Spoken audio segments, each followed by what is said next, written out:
Hey guys, welcome back. In this theory of everyday life, we got ethnomethodology. So the ethnomethodologists became their kind of founding father slash guru was this guy named Harold Garfinkel, who is often in intro textbooks. He's kind of lumped in alongside of Irving Goffman, but they're really, really different.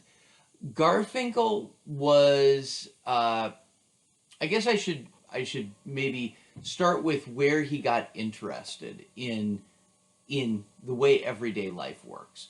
So he was studying a jury back in like the 1950s, and I don't know what he went into the study focused on, but what he came away from was this sort of amazement that these people who were on a jury were just normal people. If you've ever been on a jury, it's you go in there with a bunch of people that you don't know, and then you pretend you're a jury, even though none of you knows what you're doing. And he was amazed by this. He's thinking, so what these people did was they had never been on a jury before, and they kind of produced being on a jury while they were going through the process of it. There's not a lot of training for it, and he was he was taken aback by the fact that people could do this, and it made him think, like, so this became reality because these people just sort of made it reality. And he thought, I wonder if this is just how life always works. Do people just go around and we're sort of, it's like life is this great big fictional, we made it up thing, and we just never really talk about that. And he was fascinated by it. So, ethnomethodology is concerned with the methods we use to accomplish our lives on a daily basis. He took this idea of accomplishing being a jury and said, but it's everywhere. It's when you go to the grocery store. We all pretend that this makes sense. You go to class. You're sitting in a classroom with a whole bunch of people that you don't have any reason to trust whatsoever. And yet we do it because we kind of all just assume it's going to work out. And that's crazy.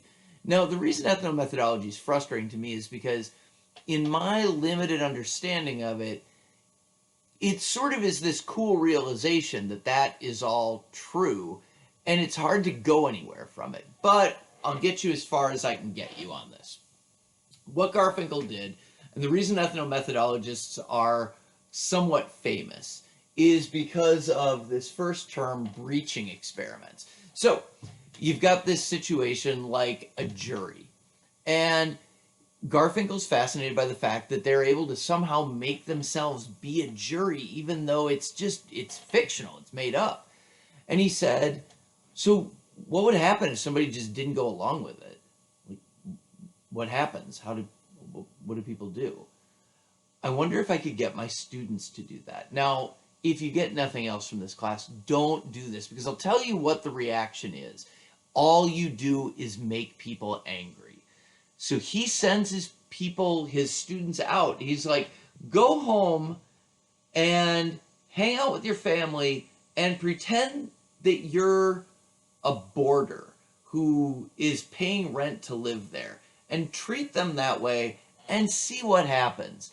And again, I'll tell you what happens. Your family gets angry. He said, go to the store and see another person who's shopping and act as though they aren't really shopping, but they work there. And when they tell you they don't work there, they're just shopping, just insist that they do.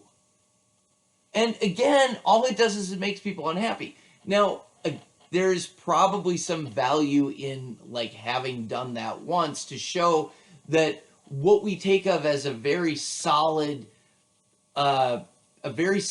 social reality is actually paper thin and can be punctured super, super easily. But don't do it because it's horrible. Nobody wants that to happen to them. So that's what he did. Let's see what else I got to tell you about this. I know I've got things listed up there, but I kind of went out of order on my script. He said, oh, this is an important aspect of Garfinkel. He said that, yeah, the symbolic interactionists are right. Herbert Bloomer's right that people have this purpose. But most of the time they don't act based on it, kind of like Goffman said. They just kind of are doing stuff. And it's kind of amazing that, like, there's order. How is it that, like, when you walk through your day, most of the time, things don't fall apart? How is it that we reproduce this routine over and over when, as his jury experience taught him, the whole thing is fiction? It's all just stuff we imagined into existence. There aren't juries in nature. It's not a university in nature. None of this stuff. And yet we act as though it's super solid. So he's interested in, not in our purposeful, like, creating a career. He's interested in, how do we go to the store and it works as a store? How do we show up at class and it works as a class? How does any of this happen? He's interested in the strategies that people use to do it. I've written 4 of them up here. Again, these are not great, and it's not entirely my fault. I've done a fair amount of reading to try to get it, and it's very difficult to get past that first big realization that the whole thing is fictional and that it can be punctured at any moment and that we're all making it up. We all are kind of taking part in this collective illusion. But such as they are, these are the strategies that the ethnomethodologists that I've been able to find, that the ethnomethodologists say people do. First of all is just to act as if we walk into situations, and again, we're not reflecting on it. We just act as though I walked into a restaurant and at some point somebody's going to come up and ask me for a table. I act as though all of that is going to happen. And the people, all of us do. We all act as though it's real, even though it's silly, it's ridiculous. So that's one. Second is that people use what he calls indexical expressions. Indexical expressions are terms that can't be defined, only understood in context. So, like, if I say, the expression, if I'm at a restaurant, is this good? That this is indexical. It doesn't have a meaning outside of the context that we're talking about. And so for Garfinkel and his ethnomethodologists, this is fascinating because people all act as though they all infer a meaning to that word, even though, it doesn't have any intrinsic sense to it. That's what an indexical expression is. A way of thinking about it is, it's something that if you were taking part in one of these annoying breaching experiments, at a certain point, people would just be like, you know what I mean. One of the breaching experiments that people did was you were supposed to, like, not assume anything. So somebody would say, hey, how are you doing? And you'd say, what do you mean, how am I doing? Do you mean, how am I physically? Do you mean, how am I emotionally? Do you mean, how are my relationships going? And the person would be like, you know what I mean. That's an indexical expression. That how's it going or how are you doing? The fact that we don't have to ask what the person means, that we all just sort of assume it, that's an indexical expression. He says that we use these things all the time and we don't demand people explain them. Third one is that we fill in the blanks with our expectations. So in any particular social situation, there are going to be these moments where it's ambiguous. You walk into a restaurant and nobody's there to seat you. And what you do is you fill in that moment with the assumption that well, it's just because the host or the hostess is doing something else and they'll be here in just a moment. There's a, based on experience that makes sense, but Garfinkel says in the particular moment you're filling that in based on you're filling in blanks based on your expectations.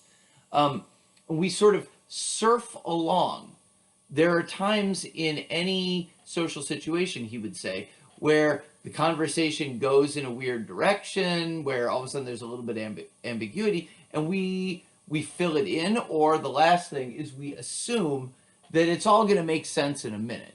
We assume that reality is not just going to collapse, that it might be unclear for a moment, and then people will shore it back up for us. That's what I got for you for ethnomethodology. It does have, I told you, you can tell by the tone of my voice, especially coming after Arlie Hochschild, this is not my favorite thing. But I do think there is a really interesting implication to this. The implication is that life is this sort of thing that we all kind of collectively agree is going to go a certain way. And we sort of, without really thinking about it, work to make it go that way. But what that means is that it's pretty fragile. And that at any particular moment, a person who doesn't care or who is super self-assured can blow the whole thing up. So I have a horrible story that I'm going to share with you, and it's just going to take a moment. There was an episode of This American Life where the focus of the story was on a group of pimps in, I think, Oakland, California, but I'm not totally sure that's right. And they were, at first, before they were pimps, they were not pimps. They were aspiring pimps. They were teenage guys who wanted to be pimps. And this guy tells the story of how one guy turned out his girlfriend. By turning out, what it means is turned her from not being a prostitute into a prostitute. And the thing that he did was he took advantage of all of this stuff, of the fact that reality is this tenuous situation. He's hanging out with his girlfriend, and they're just talking, and they're at a party, and he says, "Hey, our friend Mark told me this weird thing. He's really attracted to you. He said that for $50 he'd sleep with you." And they kind of laugh about it, and which is one of those moments, right, where reality sort of falls apart, because that's a weird thing to have happen. And she assumes that it's going to get stitched back together by him just being like, "Yeah, what a jerk," or anything other than what he does, which is, as reality starts to fall apart, he says, "We could use $50.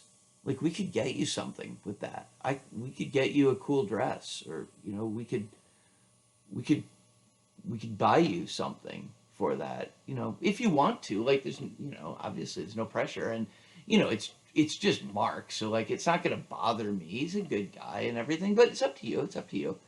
But in that moment, what he's done is he's taken this veneer of reality that is super puncturable, as we found in the breaching experiments, and he's exploited it. He's taken a situation that should just be, it's not in her mind to be a prostitute.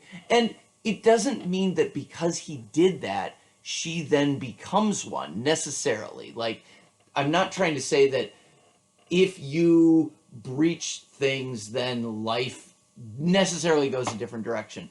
But in this case, that's exactly what happened. She does end up sleeping with this guy. He does buy her whatever she wants with that $50, but it's like reality has gone in a different direction for her. She is no longer his girlfriend. She's a prostitute. He's her pimp. And based on the fact that he was willing to take advantage of, he was self-assured enough, I would argue, psychopathic enough, he's a horrible person, to take advantage of the fact that reality is this very fragile thing. All right. Sorry, the crappy way to end that, but I mean, but it is an implication that kind of comes from this sort of meaning-making strategies that we have. All right. Things in the next video are going to get not as weird as ethnomethodology, but they're going to get a little bit difficult because we're going to deal with exchange theory, and we're not used to thinking about our lives, our relationships as exchanges of rewards. But I'm going to make an argument that not that you want to walk around for your entire life doing that, but that there's maybe a good reason to consider it. Symbolic interactionism is where my heart is because I like to think of myself as a meaning-making person, and you probably do too. But I think exchange theory, what we'll see next time, is going to make a decent argument for sometimes it's probably worth stripping away the elaborateness of meaning making and saying, you know what, it's mostly about us exchanging rewards and sometimes punishments, but hopefully mostly rewards in order to create bonds. All right, I'll talk about that to you in the next one.